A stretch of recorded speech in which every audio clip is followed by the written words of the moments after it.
여러분, 인생은 B와 D 사이에 있는 C이다 라는 말이 있어요. 이 말은 실존주의 철학자인 사르트르라는 사람이 한 말이에요. 근데 무슨 뜻일까요? 우리의 인생은 태어나서 죽는 순간까지 끝없는 선택의 연속이라는 뜻이에요. 그런데 우리가 때로는 기분 좋은 아주 성공적인 선택을 하기도 하지만 또 때로는 잘못된 실패하는 선택을 하기도 하죠. 그런데 우리 인생에서 하는 수많은 선택 가운데 가장 중요한 선택은 다른 어떤 것이 아닌 하나님과의 만남을 선택하는 것이에요. 지난주 설교에서 하나님께 기도하는 공간과 시간을 정하는 것이 중요하다라고 말씀드렸는데, 어떻게 한 주 동안 좀 시도해 본 친구가 있을까요? 혹시 그런 친구가 있더라도 쉽지는 않았을 거예요. 왜냐하면 전에 안 해본 일이니까요. 그렇지만 저는 여러분이 포기하지 않았으면 좋겠습니다. 포기하지 않고 계속해서 하나님을 찾고 하나님께 기도하는 일을 계속해서 시도했으면 좋겠어요. 하나님께서 여러분을 절대로 포기하지 않으시는 것처럼 여러분도 포기하지 말고 계속해서 하나님을 찾고 하나님께 기도하기를 바랍니다. 오늘도 계속해서 기도에 대한 말씀을 전하려고 해요. 자, 여러분이 이제 기도를 시작하려고 마음을 먹고 기도할 공간과 시간도 정했다고 한번 가정을 해볼게요. 그렇게 하루를 잘 보내고 오늘 하루 있었던 일을 돌아보면서 내 마음도 잘 정리를 했어요. 그러면 그 다음 단계로 어떤 기도를 하면 될까요? 어렵게 생각할 것 없이 예수님께서 가르쳐 주신 대로 하면 돼요. 예수님께서 가르쳐 주신 기도가 뭔가요? 네, 바로 우리가 예배 때마다 예배를 마무리하면서 우리가 외우는 그 기도문이 있죠. 네, 주기도문이 바로 그것이죠. 자, 이제부터 그 주기도문의 내용을 살펴보면서 예수님이 말씀하신 기도의 방법에 대해서 함께 말씀을 나누려고 합니다. 먼저 9절 말씀입니다. 이 9절 말씀을 시작하면서 예수님이 뭐라고 하셨나요? 그러므로 너희는 이렇게 기도하라. 이 9절에 앞서서 예수님께서 언급하신 두 가지 잘못된 기도의 모습이 있었죠. 첫 번째는 사람에게 보이려고 하는 기도, 그리고 두 번째는 아무 의미 없는 말을 되풀이하는 것. 말씀에는 중언부언하지 말라라는 말씀으로 표현이 되어 있었죠. 그리고 그렇게 기도하는 위선자들과 이방인들을 본받지 말라고 말씀하셨어요. 그러므로 너희는 이렇게 기도하라 라는 말씀은 바로 잘못된 기도를 하고 있는 위선자나 이방인들이 아닌 예수님의 제자인 너희들은 앞으로 이렇게 기도하라 라는 말씀이에요. 그러므로 너희는 이렇게 기도하라. 그 다음에 바로 이어서 나오는 표현이 바로 하늘에 계신입니다. 여러분, 하나님이 어디에 계신가요? 지금 주기도문의 내용처럼 하나님이 하늘에 계신가요? 우리 눈에 보이는 저 하늘 위 어딘가에 하나님께서 계시다라는 뜻일까요? 우리가 하나님이 어떤 분인지를 설명할 때 자주 쓰는 말 가운데 전능하신 하나님이라는 말이 있죠. 이 전능하다라는 말은 능력이 한이 없으신, 못하는 것이 없으신 분이라는 뜻이에요. 이것은 오직 하나님만이 가지신 신적인 능력이죠. 이런 전능하신 하나님이시기 때문에 하나님의 의지대로 어느 곳에나 존재하실 수 있으세요. 하늘 위에 계실 수도 있지만 이 세계 전체로 볼 때는 아주 작은 우리 인간의 마음 속에도 들어와 계실 수 있는 분이 바로 하나님이세요. 그러한 하나님의 속성을 하나님의 편재성이라고 합니다. 하나님은 어느 곳에나 존재하실 수 있다라는 뜻이에요. 그러한 하나님의 편재성을 잘 보여주는 말씀을 하나 보겠습니다.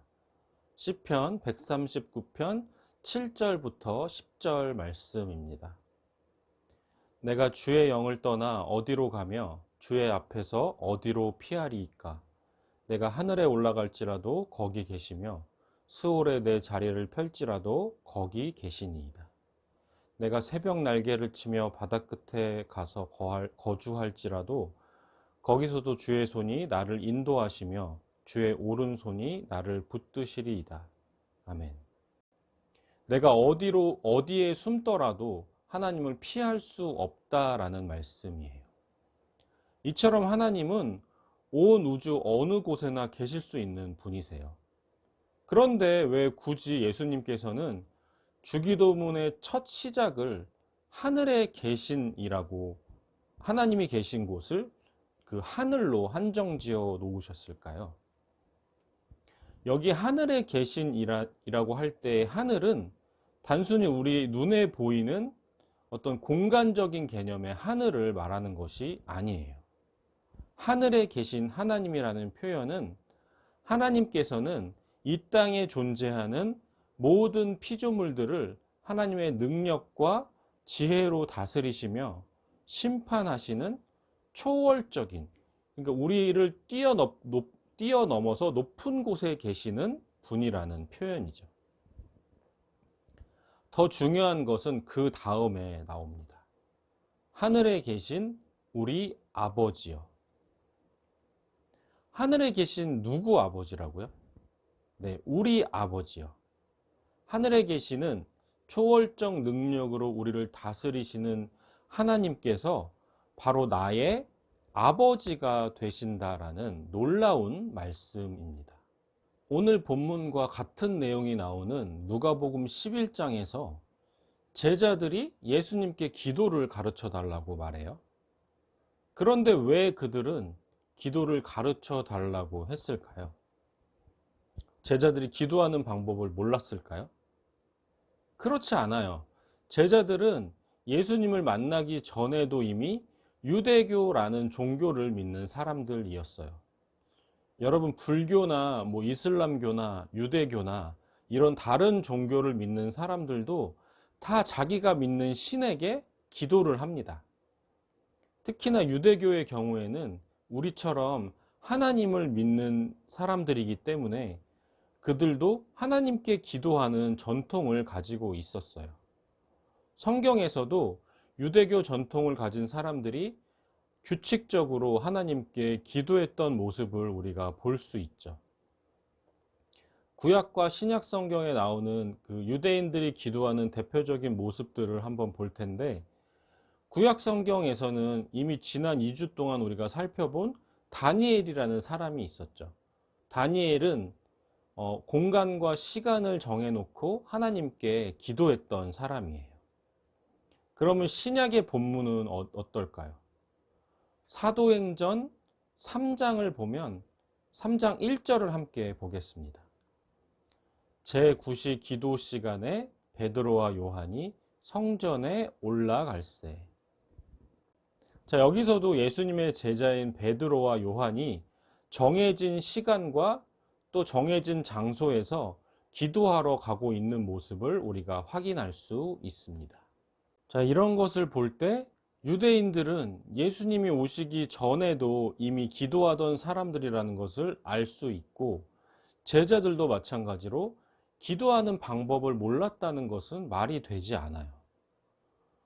그런데 그럼에도 불구하고 예수님의 제자들이 왜 예수님께 기도를 가르쳐 달라고 했을까요? 그것은 예수님이 하는 기도가 자기들의 기도와 뭔가 다르다고 느꼈기 때문이에요. 그렇다면 과연 그들이 느낀 예수님의 기도의 다른 점은 무엇이었을까요? 하늘에 계신 우리 아버지여. 바로 이 짧은 문장 안에 그 답이 들어 있습니다. 유대인들은 아주 오랜 세월 동안 그들을 이집트에서 구해내시고 젖과 꿀이 흐르는 가나안 땅으로 인도하신 하나님을 섬기고 하나님께 기도했어요. 그러나 그들은 단 한 번도 하나님을 아버지라고 불렀던 적은 없습니다. 아버지는커녕 그들은 하나님의 이름을 부르는 것조차도 아주 불경한 일이라고 생각했기 때문에 예수님께서 하나님을 아버지라고 부른 것은 당시로서는 완전히 파격적인 일이었어요. 유대인들이 예수님을 핍박하고 결국은 십자가에서 죽인 가장 큰 이유도 바로 그것 때문이었어요. 아니, 감히 우리가 섬기는 하나님을 자기 아버지라고 하다니, 하나님을 모독했다는 죄로 예수님을 죽인 거예요. 그러나 지금 우리가 하나님을 아버지라고 부를 수 있게 된 것은 예수님이 주신 놀라운 선물입니다. 우리가 하나님을 아버지라고 부른다는 것은 우리는 하나님의 자녀라는 뜻이 돼요. 하나님이 이 세상을 창조하신 목적도 바로 우리를 자녀 삼으시고 친히 우리의 아버지가 되시는 것이기 때문이에요. 우리가 눈을 감고 손을 모으고 또 때로는 무릎을 꿇고 기도할 때 그 첫마디로 하나님 아버지라고 고백하는 순간 하나님께서는 우리의 아버지가 되셔서 우리의 기도를 듣고 계십니다. 나의 아버지가 되기로 작정하신 하나님께 내가 못할 말이 뭐가 있겠어요? 감춰야 할 비밀이 뭐가 있을까요? 여러분, 여러분의 아버지 되시는 하나님께 여러분의 마음을 조금씩 보여주시기를 바랍니다. 하나님께서 여러분과 대화 나누기를 기다리고 계세요.